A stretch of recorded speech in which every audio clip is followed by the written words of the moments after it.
صلی وسلم دائما ابدا على حبیبک خیر الخلق كلهم۔ السلام علیکم ورحمۃ اللہ وبرکاتہ۔ صرف 5 منٹ کا مدرسہ قرآن و حدیث کی روشنی میں آپ کا استقبال ہے۔ اللہ کی قدرت، انسان کی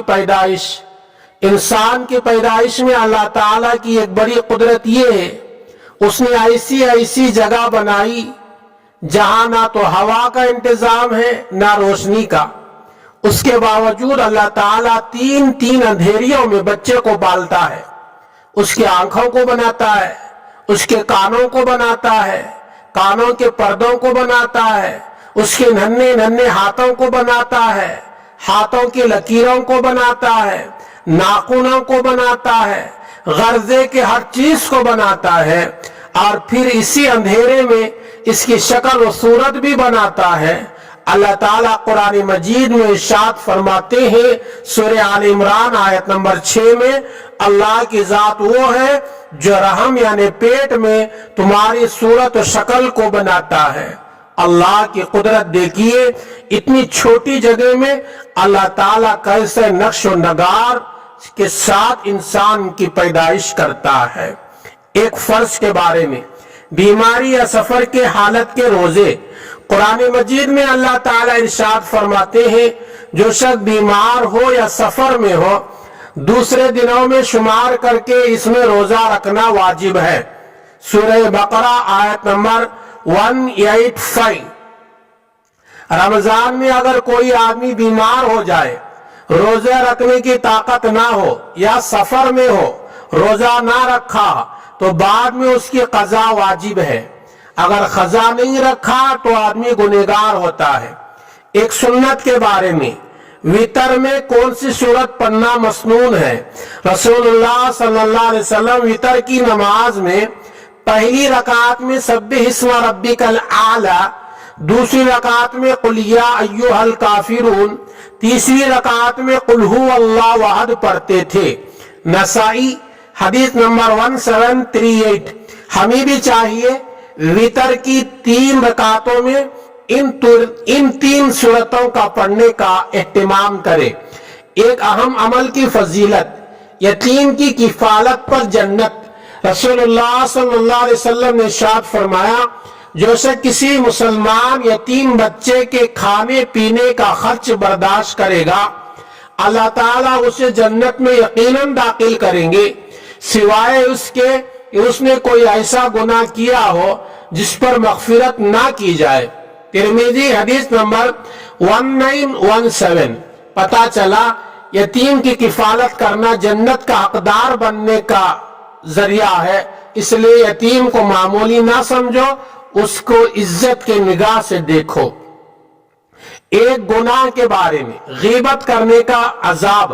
رسول اللہ صلی اللہ علیہ وسلم نے فرمایا جب مجھے معراج کرائی گئی تو میرا گزر کچھ ایسے لوگوں پر ہوا جن کے ناخن سرخ تانبے جیسے تھے، جن سے وہ اپنے چہروں اپنے سینوں کو نوچ کر زخمی کر رہے تھے۔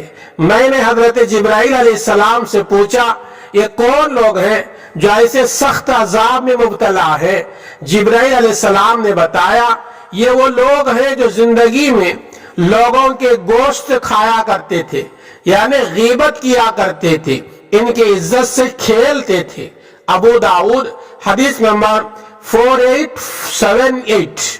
پتہ چلا غیبت کرنے کا عذاب بڑا سخت ہے، اس لیے کبھی کسی کی غیبت نہ کیا کرو۔ دنیا کے بارے میں، دنیا کا مقصد نہ بنانا۔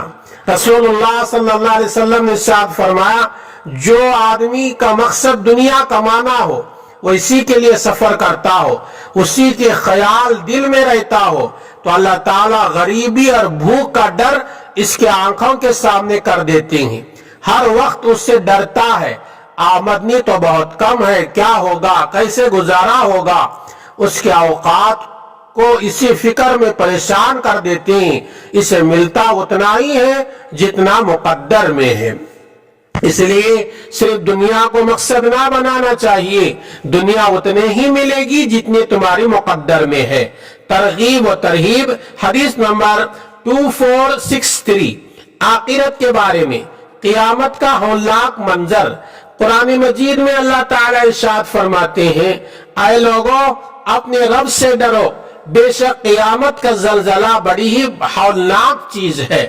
جس روز تم اس زلزلے کو دیکھو گے یہ حال ہوگا، ہر دودھ پلانے والی عورت اپنے دودھ پیتے بچے کو بھول جائے گی، اور تمام حمل والی عورتیں اپنا حمل گرا دیں گی۔ تم لوگوں کو نشے کی سی حالت میں دیکھو گے، حالانکہ وہ نشے کی حالت میں نہ ہوں گے، لیکن اللہ تعالیٰ کا عذاب بڑا ہی سخت ہے۔ قیامت کا منظر بڑا خطرناک ہے، اس سے بچنا ہے اور وہاں کی پریشانی سے بچنا ہے۔ دنیا میں نیک اعمال کرنے کی کوشش کرے۔ سورہ حج آیت نمبر 1 سے لے کر 2 تک۔ طب نبوی سے علاج، تلبینہ سے علاج۔ حضرت عائشہ رضی اللہ تعالی عنہ بیمار کے لیے تلبینہ تیار کرنے کا حکم دیتی تھی، فرماتی تھی میں نے رسول اللہ صلی اللہ علیہ وسلم کو فرماتے ہوئے سنا، تلبینہ بیمار کے دل کو سکون پہنچاتا ہے، رنج و غم کو دور کرتا ہے۔ صحیح بخاری حدیث نمبر 5689۔ اس سے پتا چلا تلبینہ بیمار کے لیے بہت فائدہ مند چیز ہے، بیمار بھی استعمال کرے اور جو بیمار نہیں ہے تندرست آدمی ہے وہ بھی استعمال کرے، یہ بہت فائدے والی چیز ہے۔ قرآن کی نصیحت، قرآن مجید میں اللہ تعالیٰ ارشاد فرماتے ہیں اگر کسی بات پر تم میں اختلاف ہو جاؤ، اللہ اس کے رسول کے حکم کی طرف رجوع کرو تو اللہ اور قیامت کے دن پر ایمان رکھتے ہو، یہ طریقہ تمہارے لیے بہتر ہے، اچھا بھی ہے۔ سورہ نساء آیت نمبر 59۔ آئیے اللہ تعالیٰ سے دعا کریں گے، اللہ تبارک و تعالیٰ مجھے، میرے ان باتوں کو سننے والوں کو اور ساری امت محمدیہ کو کہی اور سنی ہوئی باتوں پر عمل کی توفیق عطا فرمائے۔ آمین۔ السلام علیکم ورحمۃ اللہ وبرکاتہ۔